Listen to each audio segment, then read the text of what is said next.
제가 제목을 어떻게 좀 제목부터 왔어요. 유대인이나 자랑하는 내가, 그 다음에 어찌, 그 어찌 어떻게 한다는 거예요. 그 여러분 설교를 잘 들으시면 풀립니다.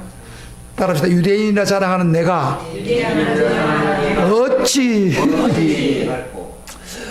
저번 주부터 저 유튜브에 올린 설교가 굉장히 그 마이크를 사용해 가지고 잘 찍혀서 여러분들이 들립니다. 그래서 설교를 한 번도 끝나면 안 돼요. 설교를 아무리 잘 들어도 5% 내지 10%밖에 잘게 안 돼요. 잘 드세요. 그래서 여러분들 진짜 설교 들으면 다시 한번 유튜브를 통해서 한번 들어보세요. 소리도 잘 들려요. 핸드폰을 갖다 들어도 돼요. 들으면은 더 깊게 들어갑니다. 말씀이. 그래서 다음 주에 제가 한 번 더 유튜브를 통해서 들었는가 확인해 보겠습니다. 여러분 치면요, 유튜브에 딱 들어가면 처럼 충원교회 치면 딱 나와요. 날짜가 딱 나와요. 이렇게 그거 치시면 됩니다. 한번 여러분 들어보세요. 김원모 선생님 들었어요? 네. 좋지요? 네. 잘 들리죠? 네. 잘 들립니다. 전에는 잘 안 들렸는데 지금 마이크를 해가지고 잘 들립니다. 잠언에 보면 이런 말씀이 있습니다. 마음의 교만은 멸망의 선봉이요 겸손은 종기의 길잡이라. 한번 따라합시다. 마음의 교만은 멸망의 선봉이요 겸손은 종기의 길잡이니라. 여러분 교만은요 모든 일이 안 되게 하고 결국 멸망으로 인도하는 길이라는 것입니다. 여러분 우리가 교만하는 그 순간에 그 사람이 진전되어 있던 모든 것이 더 발전하지 않습니다. 올라가는 게 아니라 내려갑니다. 그리고 실패로 달려가는 선봉의 역할을 하게 됩니다. 여러분 일반 생활에도 교만이 정말 악입니다. 그러나 신앙에서도 마찬가지입니다. 신앙의 교만은 바로 멸망으로 인도하는 지름길입니다. 많은 선배들이 신앙생활을 잘 했던 분들도 성경에도 그렇고 역사에도 보면은 교만에 빠짐으로 멸망으로 패망으로 떨어진 예가 너무 많습니다. 근데 교만이 무섭다는 게 뭐냐면은 교만은 자기 자신이 교만하는 걸 모른다는 사실이에요. 이게 문제예요. 오늘 여러분 설교를 잘 들으면 내가 정말 교만했는가를 확인해 볼 거예요. 오늘 나타내는 유대인들의 문제가 뭡니까? 바로 교만에 빠짐으로 교만 때문에 일어난 아주 나쁜 죄를 짓게 되는 것입니다. 사도 바울은 로마서를 통해서 인간이 절대 복음이 필요하다고 말씀하시면서 이방인들의 죄를 지적하고 그들이 회개하지 않으니까 진노를 쌓아놓았다고 했습니다. 그리고 저번 주는 유대인들도 남을 판단하기는 해도 그들이 자기 죄를 똑같이 이방인처럼 죄를 지니까 하나님이 진노를 쌓아놓았다고 그랬습니다. 그래서 복음이 꼭 필요하다 그렇게 말합니다. 저번 주일날 제가 유대인의 죄를 일부를 이야기했는데 오늘은 제가 바울을 통해서 유대인의 그 죄, 깊은 죄의 문제가 뭔가 그 근본적인 잘못된 죄의 원인이 뭔가 이 부분을 좀 더 자세하게 바울을 통해서 말씀한 말씀을 여러분에게 말씀드리겠습니다. 여러분 유대인이라고 했을 때 영어로 Jew라고 합니다. 유대인이라는 게 어디서 생겼습니까? 여러분 역사를 보면요 원래 이스라엘 백성이 유대인이 아닙니다. 이스라엘 하면 이스라엘 백성이라고 그랬죠. 근데 유대인은 언제부터 생겼냐면은 이스라엘 사람들이 우상을 짓고 그렇게 하다가 바벨론 포로로 잡혀갔어요. 70년 포로 생활을 하고 돌아온 후에 그들의 이름을 유대인이라 불렀다고 합니다. 그러니까 유대인이라는 뜻이 뭐냐면은 칭찬, 찬양이라는 아름다운 의미를 가지고 있습니다.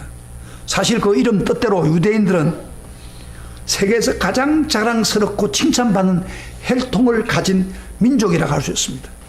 그들은 그것을 가지고 있기 때문에 굉장히 우월감이 대단합니다.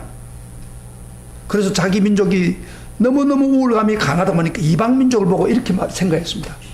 지옥불 땔감이라고 해서 지옥불에 불을 붙이는 땔감으로 이방 사람들을 생각할 정도로 자기 민족에 대한 자부심이 많았습니다.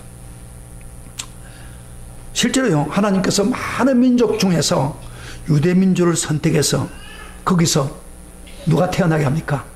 메시아가 오게 하고, 그 다음에 그 메시아를 통해서 세계 모든 민족에게 구원을 주는 역할을 하게 한 것입니다.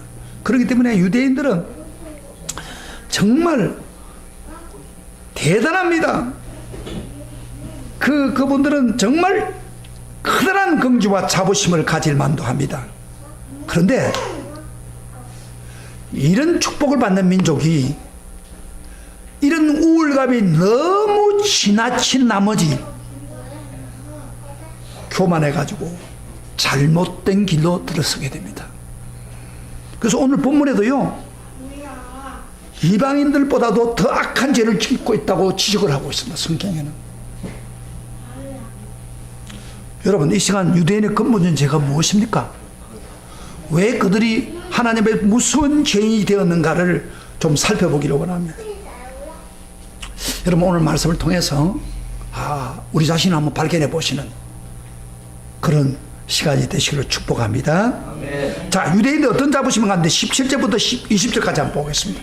제가 하나하나 좀 가르칠 테니까 제 설교만 잘 들으면요, 그만 이게 이해가 돼버려요. 싹. 17절부터 20절 보겠습니다. 다 같이 읽읍시다. 성경을 볼 때는 강조히 보세요. 시작.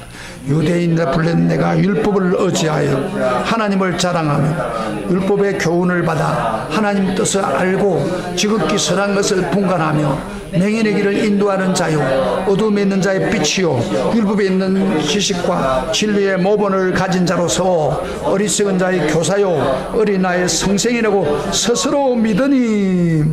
유대인들은요, 우쭐하면서 특권 의식을 가졌는데 율법을 의지한다고 그랬습니다. 율법을 기댄다 그 말이에요. 그럼 율법을 하나님 말씀대로 살기 위해서 율법을 기대는 게 아니라 그들은 율법을 가진 것을 자기 민족을 자랑할 때 항상 율법을 들고 우리는 율법을 가진 자요, 여러분들은 율법도 없지 않느냐, 이런 식으로 자랑하는 민족이다 그 말이에요. 그런데다가 하나님을 자랑한다는 말 있죠. 이 말씀은 오직 유대인만이 여호와 하나님을 유대인만의 하나님이라고 자부하는 그들의 독선을 가지고 있습니다. 그들은 얼마나 하나님을 자랑하는지 보세요. 유대인들은요, 그 베레모 같은 빵 모자를 쓰고 다닙니다. 그래서 예배 드릴 때 이 빵 모자 쓰고 기도하고 그렇게 예배 드리고, 그리고요, 심지어 전쟁터 가서도요, 빵 모자를 안에 쓰고 철목을 쓴답니다. 무슨 이야기냐? 여호와 하나님은 오직 유대 민족만의 하나님이다. 이걸 행동으로 보여주는. 그래서 은근히 자랑하고 있는 거예요. 그 다음에 18절에 보면은 율법의 교훈을 받아 하나님의 뜻을 알고 그랬어요. 여기 율법은 십계명을 말하는데 유대인들 자녀들은요, 태어나서 몇 살 안 되면 전부 십계명을 애우게 합니다. 그래서 십계명을 애워서 어른이 돼서도 바로 믿고 섬기도록 그렇게 합니다. 그래서 십계명을 배워 자라다 보니까 하나님께서 뭘 원하는가를 아는데 남다른 영안을 가지고 있습니다. 그 다음 구절에 지극히 선한 것을 분별하며, 그 말은 무슨 말이냐면은, 그러니까 유대인들은 선한 것이 무엇인가 분별을 하는 거예요. 20절에 가면 율법에 있는 지식과 진리의 모본을 가진 자로서 율법의 해박한 지식 때문에 진리가 무엇인가를 정확하게 파악하고 실제적인 상황에서 적응할 수 있는 모델을 가지고 있다는 겁니다. 그 정도로 유대인들은 율법에 대해서 끝내주는 민족이다. 3장에도 그렇게 강조하고 있죠. 3장 잠깐만 1절부터 2절까지 같이 읽어보다 시작. 그런즉 유대인이 나음이 무엇이며 할례의 유익이 무엇이며 범사에 많으니 우선은 그들이 하나님 말씀을 맡았다 그랬어요. 하나님 말씀을 맡았다, 이 말은 율법을 맡았다 그 말이에요. 우월한 점이에요.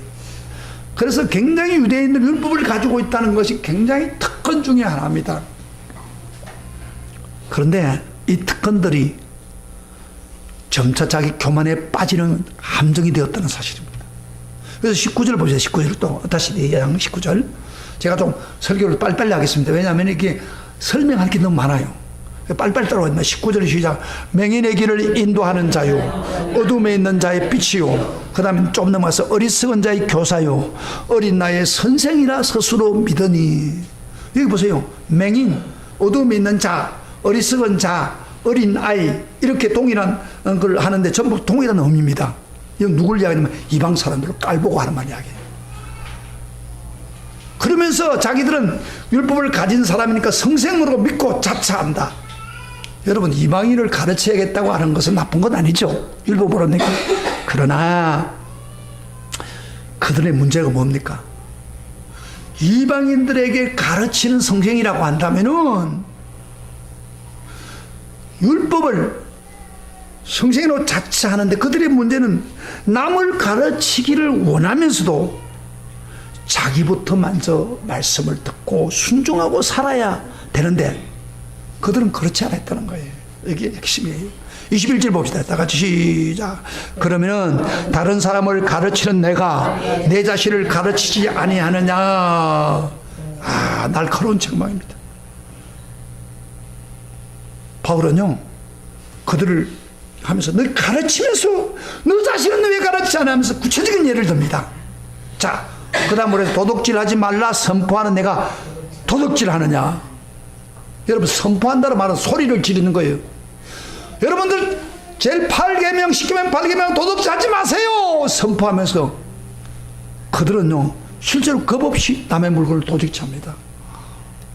그러면 유대인들이 어떻게 10계명을 범했습니까? 도둑질을 하는 걸 범했습니까? 여러분, 상식적으로 볼 때 유대인들은요 지난 수세기 동안 고리대금업자로서 악명 높은 자들입니다. 그들의 상술과 금전욕은 정말 지독할 정도로 인정사정 없이 악랄한 방법으로 재물을 긁어 모았습니다. 여러분, 셰익스피어 책 중에서 베니스 상인이라는 책 읽어보셨습니까? 거기에 나오는 유대인 사이로 기억나시죠? 돈 안 내면 살이라도 잘라달라 그냥. 이렇게 남의 돌을 훔쳤습니다. 도둑질했습니다. 간음하지 말라고 하는 내가 간음하냐. 유대인은 밖으로는 간음하지 않습니다. 그러나 은밀하게 간음을 많이 합니다. 그리고 본문에 또 그 다음에 우상을 가정에 여기는 내가 신적 물건을 도둑지 않으나. 이 말은 무엇이냐면은 유대인들은요 그 역사에 보면은 우상을 섬기는데 천재적인 소질을 가졌습니다. 그러다가 하나님 앞에 혼나고 바벨론의 포로 앞에서 나라가 없어질 정도가 되었습니다. 그러고 난 후에 그들이 돌아온 후부터는 지금 로마서를 쓰는 바울이 쓰는 600년 기간 동안 한 사람도 한 번도 우상을 섬기지 않습니다. 지독한 민족입니다. 그러나 그래서 거기 온 본문에 내가 그 우상을 가정에 여겼다고 그러죠. 맞아요. 그러나 이들의 문제는 뭐냐면 우상을 가정에 여기면서 남의 신전에 있는 우상을 도둑질하는 거예요. 이건 나쁜 거다. 그거 없애버리면 계속 했는데 우상을 도둑질해가지고 그걸 팔아먹는 거예요. 이런 사람이 유대인들이. 그런 지금 그 이야기를 하는 거예요. 우상을 가지고 내가 신전 물건을 도둑질하는 거야. 여기요 유대인의 죄를 그만 일부분만 풀어놓은 거예요. 도둑질, 간음, 우상 숭배, 바울이 예를 든 것뿐이에요. 그러나 이 예도 온갖 가정스러운 죄를 거침없이 자행했습니다. 그러니까 율법은 많이 알지만은 삶은 엉망이다 그 말이에요. 그래서 23절, 24절에 봅시다. 23장 24절을 한번 봅시다. 23절부터 24절 시작. 율법을 자랑하는 내가 율법을 범함으로 하나님을 욕되게 하느냐. 기록된 바 같이 하나님의 이름이 너희 때문에 이방인 중에서 모독을 받는다. 그들의 언행을 보고 사람들이 욕을 안 할 사람이 없습니다. 그들이 욕을 먹는다는 것은 바로 하나님이 욕을 먹는 거예요. 왜 그럴까요? 유대인들은 평소 때 입만 뻗어가면 하나님, 그 다음에 율법이 뭐니 그렇게 하면서 삶은 종교적인 위선으로 가득 찼습니다. 교만으로. 그리고 위선이라는 게요 겉으로는 착한 척 하면서 실제 은행이 일치하지 않은 삶을 말합니다. 요즘 같은 시대에 도둑질이나 간음이나 우상숭배는 전혀 있는 죄입니다. 그러나 동일한 죄도 유대인들이 범하면 그 죄가 무겁다는 겁니다. 왜? 위선죄니까. 그래서 하나님 영광을 가리는 거예요. 이게 무서운 죄예요. 사랑하는 성도 여러분, 유대인 죄가 우리와 상관이 없을까요? 우리도 거면하면요, 이런 위선죄를 범할 수 있습니다. 유대인을 섬기는 하나님도 우리도 섬기지 않습니까? 유대인이 배우는 율법도 우리 배웁니다. 그래서 우리가 교만하면요, 유대인의 문제가 남의 문제가 아니고 나의 문제가 될 수 있습니다. 우리는 성경을 알고 거룩한 말을 많이 합니다. 그러면서 나쁜 줄 알면서도 범합니다. 여러분, 이 앞에 나와서 기도하는 사람 대부분 뭐라는 줄 알아요? 주여, 또 잘못됐습니다. 물론 잘못해놓고 잘못하지 않았다면 잘못이죠. 그러나 우리 성도들의 그 생활이 그래요. 말씀 듣고 말씀대로 살아서 승리했습니다. 그게 아니라 주여, 또 죄졌습니다. 꼭 유대인과 똑같은 거예요. 성경 많이 들어요. 성경 많이 알아요. 그래서 우리도 안 믿는 사람, 우리도 하나님을 욕되게 죄를 지을 가능성이 많다는 겁니다. 우리 말과 행동이 일치하지 않았기 때문에. 한국 교회가 세상 사람들에게 욕들을 먹는 이유가 뭐예요? 이런 말 합니다. 그들은 신자들은 말만 많이 한다. 말은 잘해. 그래요. 그 말은 무슨 말이에요? 다른 말은 막 뭐예요? 말은 잘하면서 행동은 그 말대로 안 한다, 그 이야기죠. 아, 그래, 안 그래요. 말만 잘해, 그 말이에요. 그리고 심지어 이런 사람이 있어요. 나 예수님 좋아한다. 하나님 나 사랑한다. 그러나 교회는 다니고 싶지 않다. 이게 뭐예요, 이게? 이게 한국 교회의 현주소입니다. 누가 이렇게 만들었어요? 나와 여러분들이 유대인처럼 성경도 알고 다 알면서도 행동은 일치가 안 되는 거야. 일치하려고도 하지 않아. 이게 바로 위선적인 죄입니다. 유대인이 범한 죄를 우리가 잘 병하고 있다, 그 말이에요. 그래서 하나님을 모독하고 하나님 이름을 나쁘게 하는 거예요.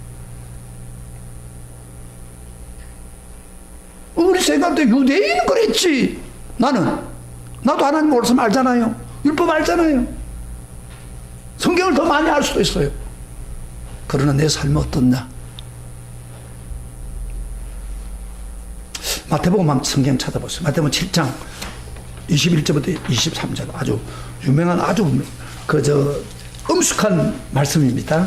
로마 한번 찾아봤어요. 로마서를 놔놓고 한번 찾아봤어요. 7장 21절부터 23절 다 같이 펴세요. 예수님이 무슨 말을 했어요? 이 말씀 다 보세요. 다 펴세요. 다 보세요. 설명이 아닙니다. 잘 세요. 이거 우리 보고 이야기한 거예요. 다 같이 읽어봅시다. 시작. 같이 읽읍시다. 같이 성경 읽으세요. 7장 21절부터 시작. 나더러 주여 주여 하는 자마다 다 천국에 들어갈 것이 아니요 다만 하늘에 계신 내 아버지의 뜻대로 행하는 자라야 들어가리라. 그날에 많은 사람이 나더러 이르되 주여 주여 우리가 주의 이름으로 선지자 노릇하며 주의 이름으로 귀신을 쫓아내며 주의 이름으로 많은 권능을 행하지 아니하였나이까 하리니 그때 내가 그들에게 밝히 말하되 내가 너희를 도무지 알지 못하니 불법을 행하는 자들아 내게서 떠나가라 하리니. 이거 누구 이야기예요? 예수님 직접 이야기한 거예요. 주여 주여 하는 자마다 다 성경 못 들어온다는 거예요. 아버지 뜻대로 하지 않으면 못 들어온다. 여기 보세요. 선지자가요, 선지자 노릇했습니다. 선지자는 예언하잖아요. 아주 귀한 직분을 가진 자요. 주여 주여 하는데 그가 아버지 뜻을 행하지 않습니다. 그러니 뭐요? 위선자입니다. 그러니까 천국에 들어올 수 없다는 거예요. 여러분, 귀신을 쫓아서 권능을 행하는 사람은 특별한 은사를 가진 사람입니다. 그런데 아버지 뜻을 행하지 않는 위선자입니다. 천국 못 들어온다는 거예요. 여러분, 우리 성직을 가진 사람도 위선할 수 있어요, 없어요? 할 수 있습니다. 목사도, 장로도, 권사도, 집사도 직분 가지고 있지만은 위선자가 될 수 있습니다. 그런데 예수님이요, 그들을 쫓아내면서 하는 말이 밝히 말하되 내 도무지 알도 못한다. 불법을 행하는 자들아, 그렇게 말했어요. 선지자 보고 권능을 행하사 불법을 행하사. 그 말은 무슨 말이에요? 무슨 불법을 했다는 거예요? 위선적인 죄를 지었다는 거예요. 위선적인 죄. 말만 하면서도 행동이 일치하지 않은 죄를 지었다 그 이야기예요. 그러니까 내가 너를 도무지 알지 못한다. 불법을 행하는 자들은. 자요, 이 말씀을 우리에게 한번 비춰보세요. 나는 위선자 아닙니까? 자, 저들 보세요. 나 위선자 아니에요? 제가 하나님 말씀을 100% 행한다는 걸 이야기하는 거 아니에요. 많은 교인이 그 말씀을 붙들고 살리고 발버둥을 치지 않고 설교 들었으니까 끝났다고 이야기해요. 삶은 내 멋대로 산다고 이야기해요. 그런 사람은 예수님이 잘 들어요. 마지막 날 난 너 모르겠다. 그렇게 했다 이 말이에요. 여러분 우리가 예수 믿고 교회 다니고 11주도 하고 막 교회 다니고 다 봉사하는데 마지막 날 갔을 때 예수님이 난 너 모르겠어. 제 주님 중교에서 열심히 봉사하고 성가대도 하고 막 건사도 하고 다 했지 않습니까? 이 불법을 행하는 자들아 위선자요. 이렇게 한다면은 여러분 기가 막힐 거 아닙니까? 지금 그 이야기를 하고 있는 거예요. 위선자기 때문에 그렇다는 거예요. 여러분요 꼭 여러분 알아야 될 거 하나는, 맹심해야 될 거는, 순종이 따르지 않는 믿음은 야고보에서 보면 죽은 믿음이라고 했어요. 행하지 않은 죽음이 어디서 생깁니까? 교만하고 겸손하지 않기 때문입니다. 여러분 우리가 행위가 따르지 않는, 물론 행위로 가지고 구원받는 건 아니에요. 그러나 믿는다면은 반드시 겸손하게 하나님 말씀을 인정하고 하나님 말씀을 그대로 행해야 하는 행위가 뒷받침할 때에 바로 믿음이에요. 온전한 믿음. 그러나 교만에 하나님 말씀을 무시하고 설교는 듣고 내 멋대로 살고 그러면 절대 구원받을 수 없어요. 그 믿음은 가짜랑 죽은 믿음이란 거예요. 제 성경 이야기예요. 제 이야기 아니에요. 여러분 그러면 순종이 뭡니까? 그러면 성도들이 순종으로 구원받는 건 아니지만 믿음으로 구원받지만 순종은 그러면 믿는 사람들이 어떻게 해야 됩니까? 이런 자세를 해야 돼요. 나 같은 죄인을 구원해 주신 은혜가 너무너무 고와서 예수님이 십자가에서 나를 위해 십자가에 그 은혜가 너무 고마워서 그 은혜에 보답하려고 애쓰는 태도를 바로 순종이란 말이에요. 그러면요 내가 하나님 은혜 받은 것을 참 감격이 되면 따라오는 게 뭐예요? 겸손하게 반응하는 것이 바로 순종이에요. 그래서요 제대로 믿으면은 우리가 하나님께 순종하는 거예요. 제대로 안 믿으니까 순종 안 하는 거예요. 여러분 처음 오는 사람 있죠? 처음 오는 사람들 목사님 막 이야기하고 그 은혜 받고 막 그럴 때 대부분이 처음 오는 사람들 그대로 순종하려고 발버둥 치잖아요. 근데 좀 오래 가면 갈수록 아이고 다 그렇게 하나 세상에. 이건 잘못된 믿음이에요. 교만의 믿음이에요. 겸손한 믿음은 우리가 그대로 하려고 노력하는 거예요. 그래서 순종이 따르지 않은 믿음은 위선자가 될 수 있습니다. 위선자가 되면은 바로 하나님의 영광을 가립니다. 구원을 장담할 수가 없습니다. 자, 그러면 두 번째로 한번 생각해 봅시다. 자, 유대인의 문제가 뭔가? 할례를 통해서 또 보겠습니다. 할례를 통해서 보겠습니다. 25절부터 29절. 25절부터 29절 바울이 할례를, 유대인들에게는 할례가 굉장히 중요합니다. 우리 25절부터 29절까지 소리를 내서 한번 읽어봅시다. 시작. 내가 율법을 행하면 할례가 유익하나 만일 율법을 범하면 내 할례는 무할례가 되느냐. 그런저 무할례자가 율법의 규례를 지키면 그 무할례를 할례가 제길 것이 아니냐. 또한 본래 무할례자가 율법을 온전히 지키면 율법 조문과 할례를 가지고 율법을 범하는 너를 정죄하지 아니하겠느냐. 무릇 표면적 유대인이 아니고 표면적 육신의 할례가 아니니라. 오직 이면적인 유대인이 유대인이며 할례는 마음에 알지니 영에 있고 율법 조문에 있지 아니하는 것이라. 그 칭찬인 사람에게서가 아니요 다만 하나님에게서니라. 유대인들은요 끔찍하게도 할례를 좋아합니다. 할례가 이런 뭐예요? 창세기 17장에 보면은 아브라함과 하나님과 함께 약속입니다. 하나님이 이렇게 말했어요. 너는 열국의 아비가 되고 나는 너희 후손, 너와 너희 후손이 하나님이 되겠다. 그러면서 내가 유대인의 주권자가 되겠다. 그래서 할례를 행해라. 그래서 태어날 때 8일 만에 할례를 받습니다. 그래서 축복된 자녀다, 자격을 갖는다. 그런 점에서 굉장히 자랑스러운 이야기죠. 그런데요, 유대인들이 할례를 너무 귀하게 여긴 나머지 잘못된 착각을 한 거예요. 할례가 뭔지 알죠? 제가 설명 안 하겠습니다. 남자들, 그 8일 됐을 때 배는 거예요. 그 다른 나라가 다른 민족은 없어요.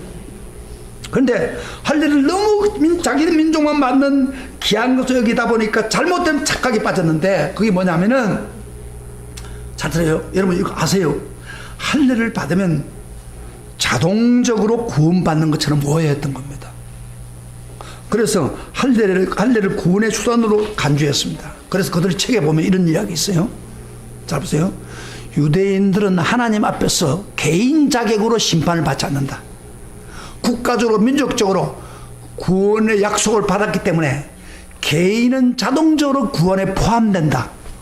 그러니까 할례만 받으면 비록 죄인이라도 순종하지 않아도 아브라함의 혈통을 타고난 자손은 천국을 상속받게 된다. 맞아요, 틀려요? 이게 엄청난 잘못된 비약입니다. 그래서 할례라는 행식에 빠진 겁니다. 구원을 자동적으로 받습니다. 여러분, 구원은 자동적으로 받는 게 아닙니다. 부모가 믿어 자동적으로 믿는 게 아니에요. 개인적으로 구원받습니다. 여기에 할례 때문에 종교적인 행식주의에 빠진 겁니다. 그래서 오늘 25절부터 29절 제가 읽어봤는데 세 가지 요약할 수. 첫째로, 순종 없는 할례는 무엇하는 겁니다. 25절은 내가 율법을 행하면 할례가 유익하나 만일 율법을 범하면 내 할례는 무할례가 된다. 그래서 순종 안 하면 할례가 의미가 없다고 말이에요. 둘째로, 할례자가 아니더라도 율법을 행하면 바로 할례자로 취급해 준다. 그렇게 이야기하고요. 그 다음에 세 번째로, 진짜 할례는 몸에서 표를 남기는 게 아니라 성령으로 마음이 변화되고 있다는 겁니다. 그래서 29절에 이면적 유대인이며 할례는 마음에 할지니. 그래서 영적으로 성령을 통해서 마음이 할례 받는 새로운 사람, 그게 진짜 유대인이란 거예요. 유대인은 그렇게 생각해요. 몸에 할례를 받으면 끝이다, 그 이야기예요. 얼마나 잘못된 행식주의에 빠지고 있습니까?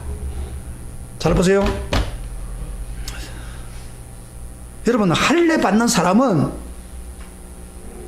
순종 아니하는 것 자체가 큰 모순입니다.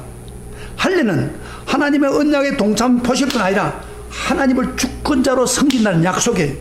그래서 할례 받는 사람들은요, 하나님을 왕으로 주인으로 섬기고 살아야 되는 겁니다. 그래서 바울이 갈라디아 5장 3절에 이런 말씀했습니다. 내가 할례 받는 각 사람에게 다시 증가하노니 그는 율법 전체를 행할 의무를 가진 자라. 할례를 행한 사람은 자동적으로 율법을 행해야 된다, 그 말이에요. 그런데 그들은 의무를 다하지 않았습니다. 할례는 쌓인 것 같습니다. 여러분, 우리가 세례 같아요. 세례 받으면 구원을 받는다고 사람들은 공짜 앞으로 사인을 받잖아요. 세례 받아도 구원 받습니까? 아니에요. 사인이에요. 만약에 세례 받는 사람이 하나님을 모시고 순종하고 구원을 성취하지 않으면 세례 받아도 구원 받는 게 아닙니다. 할례도 마찬가지예요. 순종하지 않으면 행식주의 같다. 오늘날에 우리는 행식주의 신앙은 굉장히 위험한 함정에 있습니다. 결코 유대인이 문제가 아닙니다. 교회를 오래 다니는 사람 중에서 세례받고 구원받았다고 하면서 신앙생활이 타성해질 수 있습니다. 습관적으로 교회 나옵니다. 예배는 나오지만은 근성으로 예배 드립니다. 기도를 해도 근성으로 익숙한 사람입니다. 자신의 마음을 드리지 않습니다. 자, 저를 보세요. 저를 보세요. 여기 지금 마음을 안 들여가지고 예배 드리는 사람 많아요. 눈으로 보여요. 하나님 보신다면 어떻게 하시겠어요? 거기 행식주의입니다. 내가 세례받고 믿었다. 그것만 가지고 안 된다는 거예요. 말씀 붙들고 순종하는 그런 사람이 될 거예요. 할례가 의미가 있고 세례가 의미가 있다는 거예요. 오늘 도전 받으시기를 축복합니다. 이거 성경에 제 이야기 아니에요. 그 바울이 조직적으로 아주 논리적으로 분명하게 구원에 대해서 이야기하고 있는 거예요. 그래서 예배 그래서 오래되다 보면요 사람이 습관이 돼버려요. 그래서 교회 와서 그저 행실적으로 막 조는 건지 하는 건지 그저 예배 드리고 마음을 안 들여요. 여기 하나님 계시는데도 하나님이 이렇게 보여가지고요 목사 보고 야 교인들 설교사를 안 들어 혼좀 날래? 만약 이런 식으로 한다면은 교인들이 눈이 동그랗게 쳐다보게. 하나님 눈에 보이지는 않거든요. 그렇지만은 보이지 않아도 보는 것보다 더 명확하게 보는 거예요. 마음을 들이지 않는 예배. 하나님 행식주의자입니다. 유대인과 똑같아요. 마지막 하나만 말씀 보고 그치겠습니다. 유대인의 문제가 뭡니까? 로마서 3장 8절부터 3절부터 8절까지 했는데 사실 굉장히 이 부분이 어려운 본문 중에 하나 꼽히는 그런 본문이에요. 같이 여러분 읽어보면서 자 여러분들 머리를 한번 집중해 보세요. 유대인의 죄악을 무엇이라고 지금 이야기하는가? 3절부터 8절입니다. 자, 한번 같이 읽어봅시다. 3장 3절부터 같이 여러분 정신을 차리면서 읽으면서 뭘 지적하고 있나 한번 봅시다. 제가 쉽게 설명해 드릴게요. 같이 읽으세요. 성경에. 자 3절부터 시작. 어떤 자들이 믿지 아니하였으면 어찌하리요? 또 믿지 아니함이 하나님이 부심을 패하겠느냐? 그럴 수 없느니라. 사람은 다 거짓되되 오직 하나님은 참되시다 할지어다. 기록된 바 주께서 주의 말씀에 어렵다 하심을 얻으시고 판단받으실 때 이기라 하심이라 함과 같으니라. 그러나 우리 불의가 하나님의 의를 드러나게 하면 무슨 말하리요? 내가 사람의 말하는 대로 말하노니 진노를 내리시는 하나님이 불의하시냐?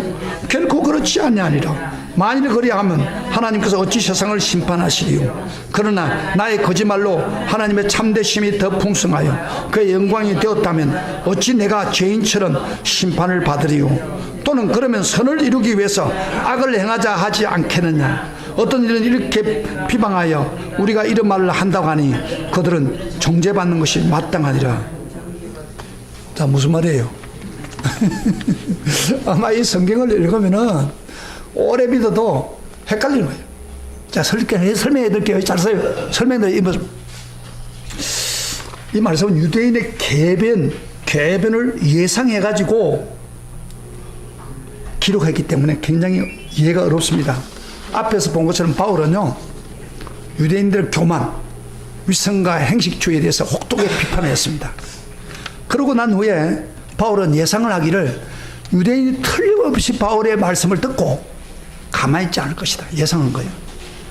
머리 좋은 유대인들이 틀림없이 이런 논리로 나올 것이다 하는 것을 예상하고 선수를 쳐서 바울이 그들의 입을 막으려고 기록한 거예요. 자, 좀 설명해 드릴게요. 뭐 다 써놓고 3절 4절 잠깐 봐요. 어떤 자들이 믿지 아니하였으면 어찌하리요? 그 유대인들이 안 믿은 거예요. 믿지 아니하면 하나님이 이쁘심을 패하겠느냐? 그럴 수 없느니라. 사람은 다 거짓되도 오직 하나님은 참되다 하시리라. 6절에 진도를 내리신 하나님은 불의하시냐? 결코 그러지 아니한다. 만일 그렇게 하면 하나님이 이 세상을 어찌 심판하리요? 이 말은 무슨 말이냐면요, 쉽게 풀어보면은 어떤 유대인이 바울에게 이렇게 질문했다고 합시다. 당신 말씀대로 하면은 하나님 율법을 우리가 순종하지 않았기 때문에 구원받지 못한다면은 하나님이 우리와 약속한 언약을 일반적으로 깨트린 게 아닙니까? 할례 받으라고 할 때는 언제고 우리를 버릴 때는 언제입니까? 그런 하나님을 우리가 신뢰할 수 없지 않습니까? 바울은 여기에 대답하기를 하나님 신뢰할 수 없다고 무슨 말이냐? 당신들이 순종하지 못한 죄 때문에 하나님이 당신 버린다고 해서 하나님을 신뢰할 수 없다고?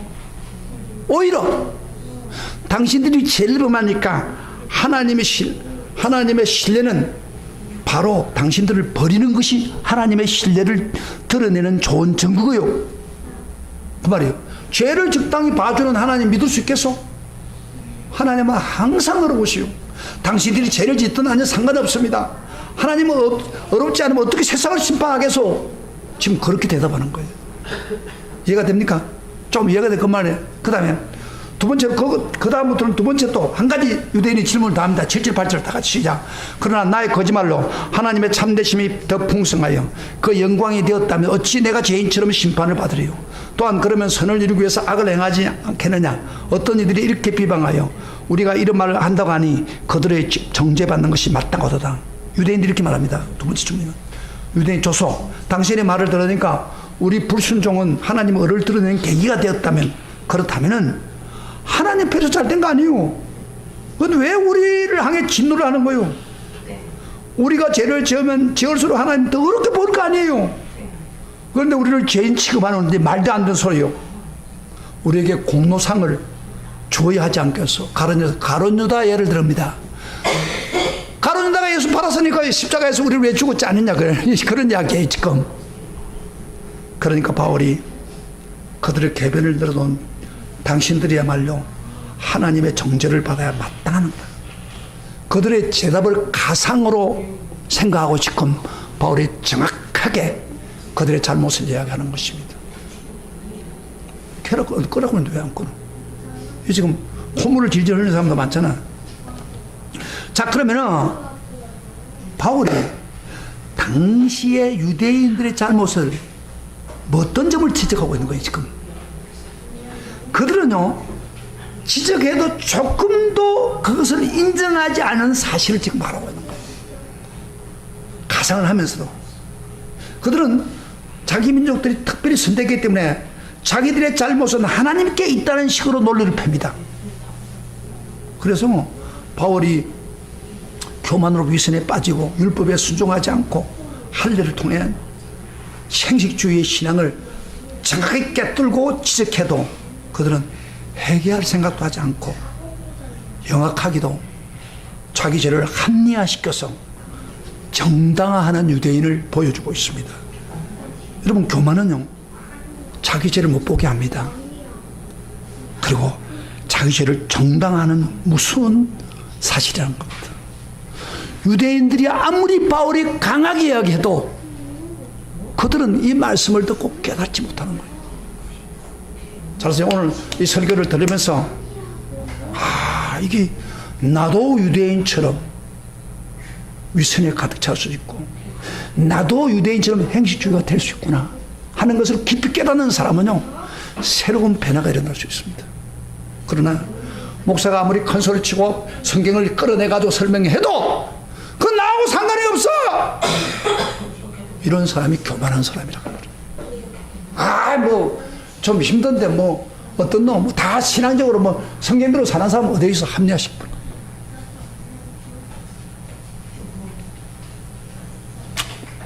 여러분, 다윗이 보고 성경에서는 사도행전에 보면은 하나님 마음에 합한 사람이라고 그렇게 평가를 해놨습니다.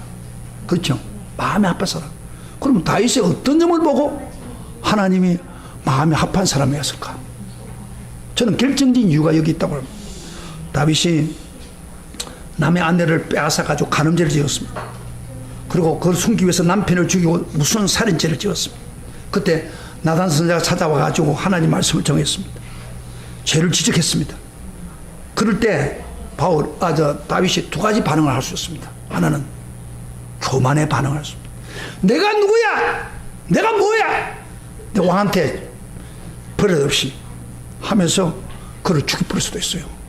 누구도 모르는 이야기, 교만에 반응할 수 있습니다. 그러나 다윗은 그 말을 딱 듣는 순간 그 말씀을 하나님 말씀으로 들었습니다. 그래서 가슴을 치면서 애교하면서 7일 동안 금식하며 애교했습니다. 새롭게 되었습니다. 이것이 다윗이 바로 하나님께 합한 사람이라는 거예요.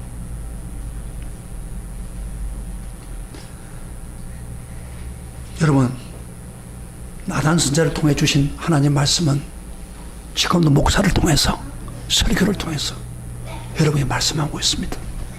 이 설교를 들을 때 어떤 사람이 교만했냐? 아유, 그런 거지 뭐. 신앙생활이 그런 거지. 내 행편이 어려운데 뭐 할 수 있어? 합리화시킨 사람, 교만한 사람입니다. 조금도 마음의 도전을 받지 않고 그대로 있는 사람. 그러나 겸손한 사람은 말씀을 듣는 가운데 맞아 그게 내 죄야.